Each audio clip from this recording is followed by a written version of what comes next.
प्रिय विद्यार्थियों, मैं Akhilesh Kumar, assistant professor GK Gowani, government college Bhinmal. विद्यार्थियों, आज हम बात करेंगे प्राथमिक समूह की। तो विद्यार्थियों, जो प्राथमिक समूह है, हम प्राथमिक समूह उसे कहेंगे जिसमें आमने सामने के संबंध पाए जाते हैं, यानी प्रत्यक्ष संबंध पाए जाते हैं। और ये संबंध किसी लक्ष्य की प्राप्ति के लिए नहीं होते हैं या किसी स्वार्थ की पूर्ति के लिए नहीं होते हैं, बल्कि अपने आप होते हैं।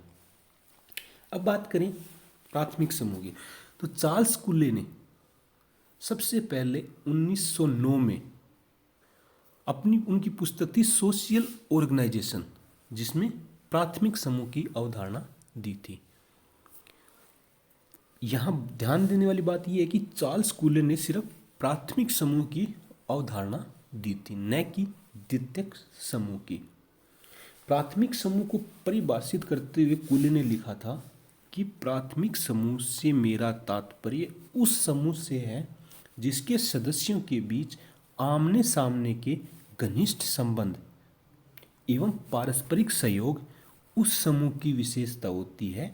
ऐसे समूह अनेक अर्थों में प्राथमिक है, किंतु मुख्यतः इस अर्थ में कि वे व्यक्ति सामाजिक स्वभाव एवं आदर्शों के निर्माण में मूलभूत भूमिका अदा करते हैं।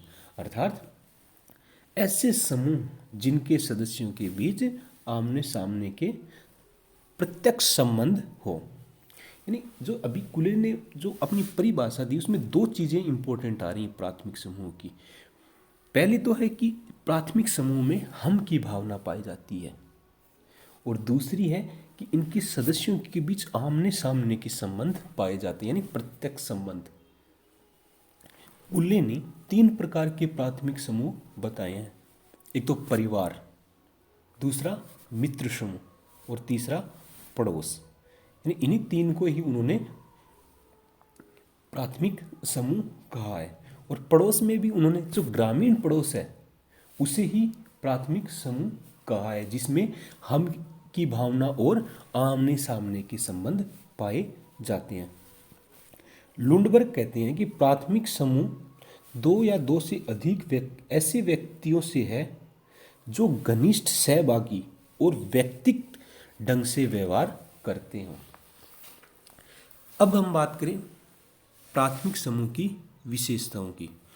तो प्राथमिक समूह की विशेषताओं को हम 2 भागों में बांटते हैं, एक तो बाह्य और दूसरा आंतरिक।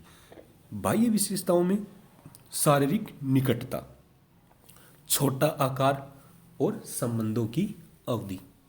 और हम आंतरिक विशेषताओं में उद्देश्यों की समानता, संबंध व्यक्तिक होते हैं, संबंध अपने आप में साध्य का मतलब लक्ष्य, संबंध संपूर्ण होते हैं और संबंध स्वतः ही होते हैं।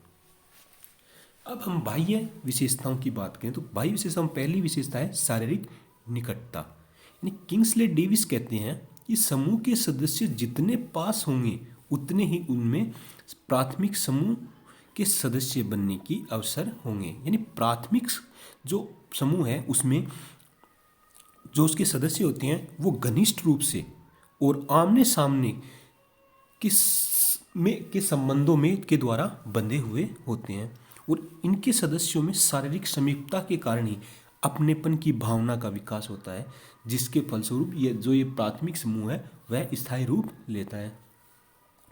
दूसरी विशेषता है छोटा आकार। यानी समूह जितना छोटा होगा घनिष्ठता भी उतनी ही अधिक होगी, क्योंकि कम लोग होंगे, घनिष्ठ रूप से संबंधित होंगे। प्राथमिक समूह का आकार एवं सदस्य संख्या बहुत ही छोटी होती है, जैसे एक परिवार के सदस्य।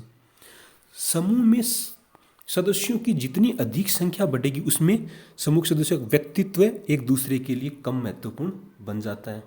यह स्वाभाविक है कि बहुत बड़े समूह में व्यक्तिगत संपर्क रखना संभव नहीं है, जैसे एक शहर में। तीसरी जो इसकी बाह्य विशेषता वो है संबंधों की अवधि। यानी जो प्राथमिक समूह है उसके जो सदस्य हैं वो इतने घनिष्ठ रूप से बंधे हुए होते हैं कि उनके जीवन में और उनके जो संबंध है वो जीवन पर्यंत ही चलते रहते हैं। घनिष्ठता और संबंधों की अवधि में सीधा संबंध होता है। जितने लंबे समय के लिए संबंध होंगे उतने ही घनिष्ठ संबंध होते हैं। घनिष्ठता अधिक होने पर ही एक की जीवनचर्या दूसरे की जीवनचर्या का अंग हो जाती है, जो प्राथमिक समूह की विशेषता है। अब हम बात करें इनकी आंतरिक विशेषताओं की, तो उनमें पहली विशेषता है उद्देश्यों की समानता। यानी प्राथमिक समूह में समूह का प्रत्येक व्यक्ति के इस उद्देश्य समान उद्देश्य होने के लिए प्रयत्नशील होता है। वह अपने विचारों को समूह में विलीन कर देता है एवं समस्त समूह के उद्देश्य उसके उद्देश्य हो जाते हैं। जैसे परिवार के सदस्य, यानी परिवार के सदस्यों में की यह भावना होती है कि परिवार के सभी सदस्य मिलजुल कर और साथ में रहें। अगली विशेषता है व्यक्तिक संबंध। किसी व्यक्ति विशेष से ही प्राथमिक समूह के संबंध होते हैं। व्यक्ति के न होने पर या उसकी मृत्यु हो जाने पर भी संबंध स्वतः ही समाप्त हो जाते हैं। यानी कि प्राथमिक समूह के संबंध स्थानांतरित नहीं हो सकते। जैसे माता पिता का स्थान कोई और नहीं ले सकता उनकी मृत्यु के बाद। संबंध अपने आप में साध्य हैं। साध्य यानी लक्ष्य हैं। प्राथमिक समूह के सदस्यों के संबंध अपने आप में ही अपने स्वार्थ की पूर्ति के लिए नहीं होते हैं। ये संबंध स्वयं में साध्य होते हैं। अर्थात प्राथमिक समूह के सदस्य इसलिए सदस्य नहीं होते हैं कि सदस्यता ग्रहण करने से उसका कोई लाभ या उद्देश्य की पूर्ति होगी, बल्कि प्राथमिक संबंध स्थापित करना ही प्राथमिक समूह का उद्देश्य होता है। अगली विशेषता है संबंध संपूर्ण होते हैं।